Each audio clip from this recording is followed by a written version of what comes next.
In the English side of the industry, there are three big corpos: Hololive, VShojo, and Nijisanji. Nijisanji is in a little bit of a downturn as of late, but since their name is pretty out there, I'd elect to still calling them a big corpo. But what if I tell you that even beyond VShojo, there is a fourth agency that is arguably bigger: Brave Group. Brave Group has been making waves in 2024, and a lot of what they've done is a lot of very presence-establishing decisions. Some good, some bad. They had that one issue where the private information of VSPO applicants were made public, resulting to a doxing scare. There's also a recent situation where a lot of talents became demonetized, accompanied by accusations of view-botting. It hit morale for a lot of the talents in there. Of course, the good outweighs the bad. In 2024, they put their dicks on the table. From the purchase of Idol Corp to the promotions of V4 Mirai talents and Globy and the launch of VSPO EN. From the outside looking in, Brave Group being the way they are looks like they want to be the first big agency megacorp. Assuming that nothing goes bad for Brave Group, I can genuinely see them ending up becoming technically a part of big corpo VTubing, climbing the ranks of corporate VTubers in a way different from their competitors. In fact, in Japan, they pretty much already are part of the big boys. Like I said earlier, they are arguably bigger than VShojo. They own VSPO, the biggest esports VTuber group, as well as a shit ton of influential VTubers in that side of the world. What if I tell you that there was a time that this corporation was once labeled as a very, very bad company? This is a brief history of Brave Group. The story of Brave Group started at around the same time Kizuna Ai became very popular. At the genesis year of 2017, back then they went by a different name, Unlimited Inc. At first, they seemed to have a goal of making original animated content, but with the popularity of VTubing, they took advantage of this fast and growing medium and started telling their tales this way. And their first prominent foray into the industry was the Game Club project, a VTuber group not too dissimilar from the established group format that became popular at the time, like Nijisanji's first gen.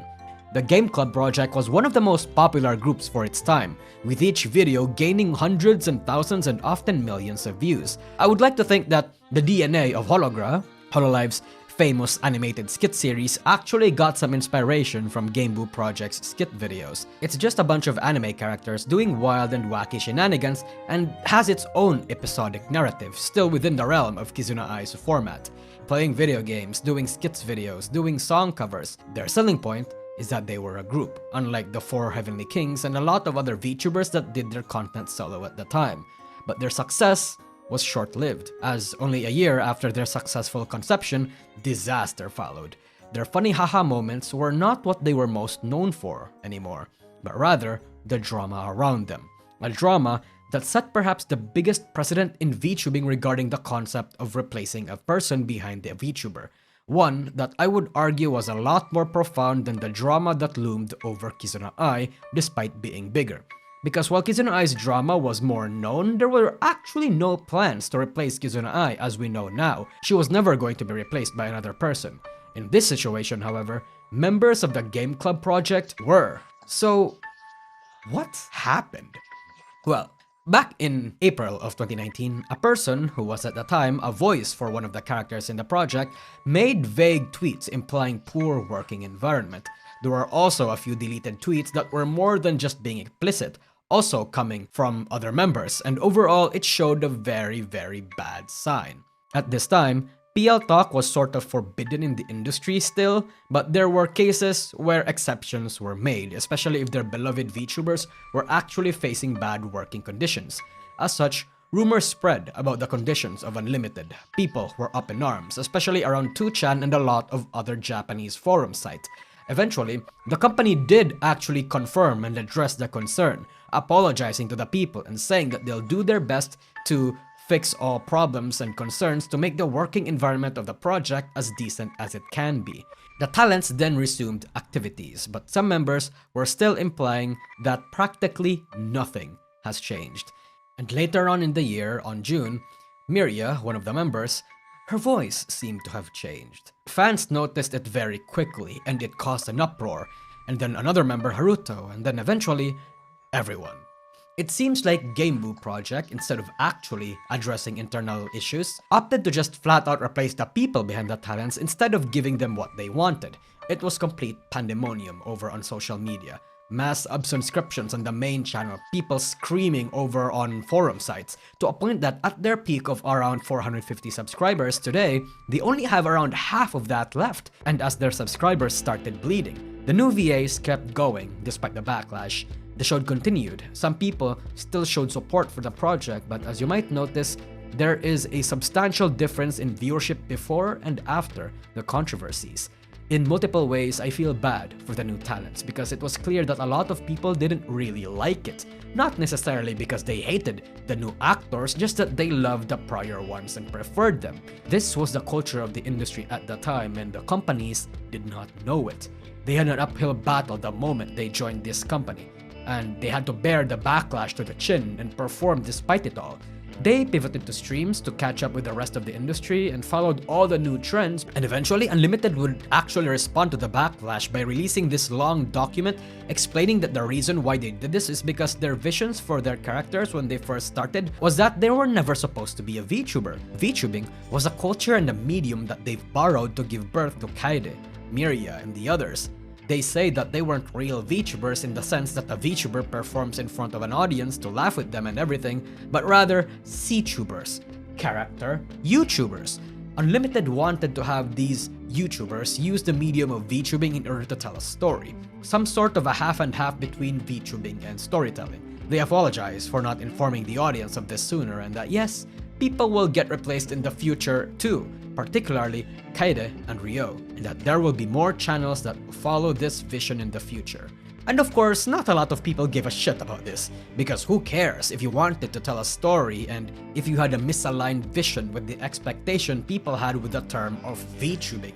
Your talents were barking that they're suffering from a very bad work environment, and the fact that this has never been addressed, that this was just replaced, of course people clowned on them for this. On and on until around 2020, Game Club Project would finally hang the hat and the talents would retire, following a final stream a year later.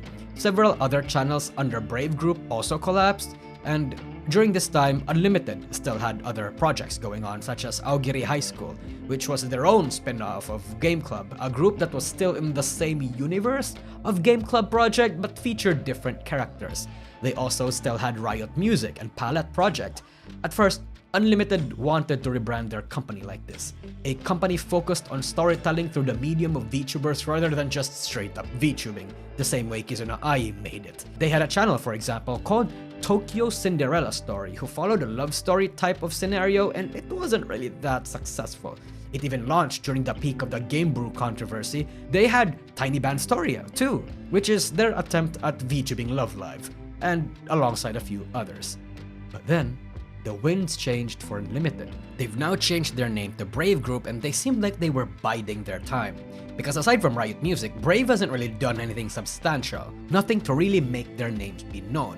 Hololive, Nijisanji, Nanashi, Neoporte have started making their own moves in the industry, filling in all these little niches and gaining comfortable parts of the industry's market, but it seems like this company had a lot of capital and resources than initially thought, because suddenly, Vispo, the biggest esport-focused VTuber agency at the time, was acquired by the company.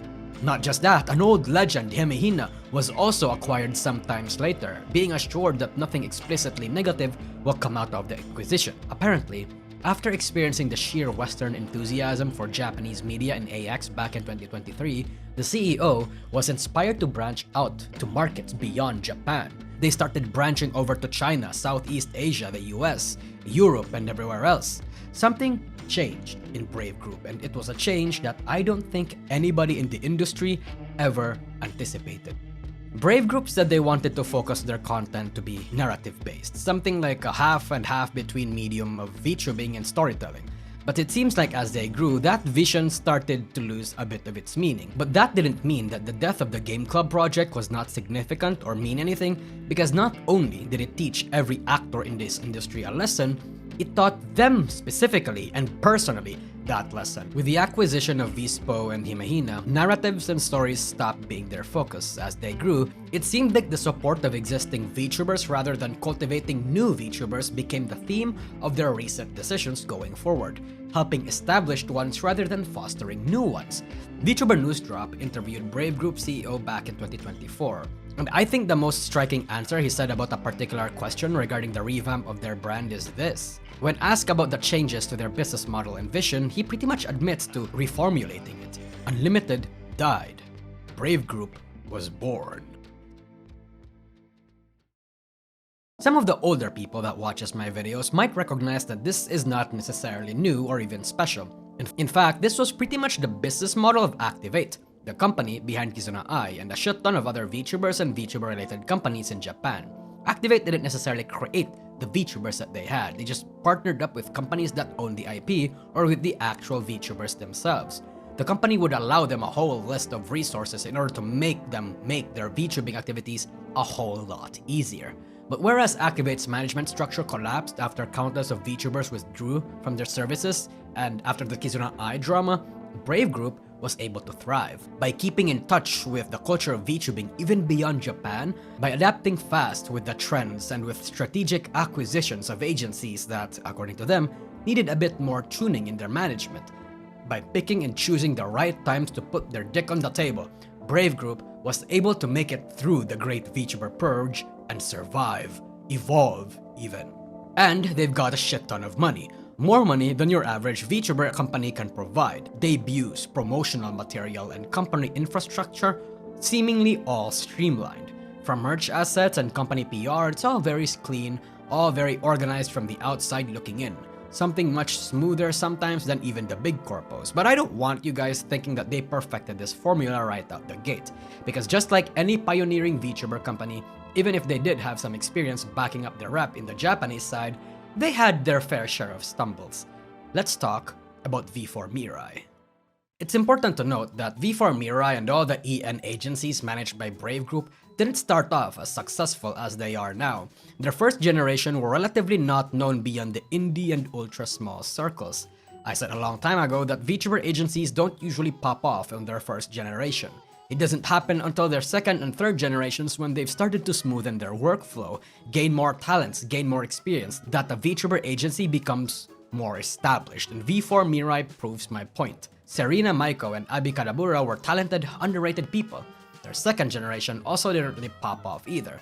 Despite them showing up in high-profile collabs, V4 remained not that well known beyond fans of the small corpo world. That was until their third generation. As they were introduced, all of a sudden subscribers for them spiked. Promotional materials for them such as high-quality animations, really creative shorts and trailers, prismatic tier assets, entire 3D concerts came out of goddamn nowhere. Sometimes these 3Ds were much smoother, made sooner, and more accessible than even big corpos. V4 was boothing up with companies like VShojo sponsoring big boys and all these sorts of things. I cannot begin to describe how sudden V4 Mirai's pop-off was in 2024, because a lot of VTuber agencies during this time was collapsing. This great progress was around when they got a massive $1 million injection from investors, 12 million in fact. And you know, VShojo got an almost similar amount of funding, but I'm gonna be honest, I didn't really feel that much money manifest in the company aside from VShojo JP. And even then, that expansion effort took effect 2 years after having that much money. 3D maybe, but like at the same time, it feels like they've always had enough money to get members of 3D anytime. What I'm trying to do here is compare, because Brave Group spared not a coin to make sure that their expansion efforts and their money paid off. And it did not just manifest in V4 Mirai, because just like what they did in Japan, the company wasn't just going to put their eggs in one basket. They were going to put their eggs in multiple baskets. Baskets that they were gonna make. And they were also going to put their eggs in other people's baskets. Following that investment, Brave Group expanded to China, Southeast Asia, Europe, and even more companies in the West. Of course, there are smaller strategic moves, but I'm going to mostly mention their expansion efforts rather than their domestic moves. But I will briefly mention them. In Europe, they created Globi, recognizing that most VTuber streaming times were not friendly to European time zones and that there is a demand for this. They created a Europe-based VTuber agency to fix this problem. Similar to V4, they popped off upon their second generation. Hell, they even had penis havers. Next, they brought their most popular and influential purchase over to the West. Vispo EN was birthed, and they boasted a similar quality of marketing materials and push. This was quite successful, arguably more successful than Globy and a lot of small corpos debuts for this time. This is expected due to Vispo's name having a lot of weight, even in the English side of the industry. Vispo China also came out of the same year, and of course, we have the acquisition of Idol Corp. At first, it was just mostly a partnership. Idol needed help with a few aspects of their agency, such as merch and promo materials and 3D most likely, but come the middle of the year, they just acquired them. Have you any idea what this precedent will set? This will make it so that any CEO who wants to get bailed out of the corpo life could theoretically approach Brave Group to buy them out. Of course, I don't imagine Brave is going to go out in a competition acquiring spree and take anybody's random corpo, but I also don't imagine that it's not an idea some CEOs are having. Hey, maybe watch out for anyone who seems insistent on collabing and partnering with the Brave Group talents or management. And you know what? I actually trust Idol Corp to be handled well by Brave Group. Brave Group has a lot of resources, and while I'm not sure when and if the investors are going to start demanding to see returns on their investment, you can expect that there will be a lot of fun and good content coming out as a result of that money.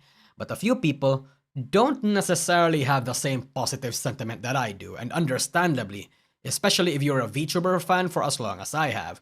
Aside from that, the fact that this follows a similar business model that Nijisanji has does not invoke enthusiasm for those that saw what would happen if it continues.